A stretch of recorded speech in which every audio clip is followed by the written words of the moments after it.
La città si spegne per far posto al silenzio e al buio. Il cammino di pace attraverserà Padova lunedì sera 30 marzo. Iniziativa organizzata dal Coordinamento Uniti per la Pace vuole lanciare un messaggio alle istituzioni proprio attraverso i simboli del silenzio e del buio. Uniti per la Pace raduna tutte le sensibilità, non solo quelle cattoliche, tutte. E infatti tutti siamo uniti da questo desiderio, il desiderio di pace, che esprimiamo principalmente col silenzio e col buio. La città ci accoglierà nel buio, la guerra porta nelle tenebre, la guerra porta in un abisso oscuro e questo lo diciamo simbolicamente con la città spenta.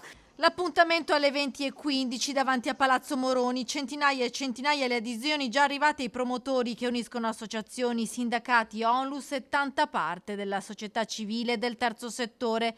Nessun simbolo politico di parte, solo bandiere della pace ammesse al cammino. Prima i saluti dell'assessore Avvenciolini e del vescovo di Padova, il suono della campana della Torre degli Anziani sancirà l'inizio del cammino che vedrà eccezionalmente spegnersi le luci della centralissima via Roma.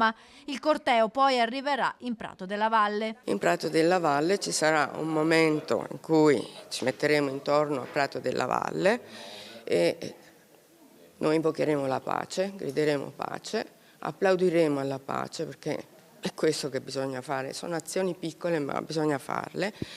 Convoglieremo poi il corteo verso Santa Giustina con l'intervento del professor Zaccaria e quindi di là lanceremo ulteriormente il messaggio di pace. Tra l'altro è molto importante questo evento di lunedì perché è la società civile che dal basso sta dicendo smettetela. L'abbraccio di Prato della Valle sarà il momento clou con un grido di pace per scuotere le istituzioni e chiedere al governo impegno per una riapertura dei tavoli internazionali per risolvere i conflitti in atto.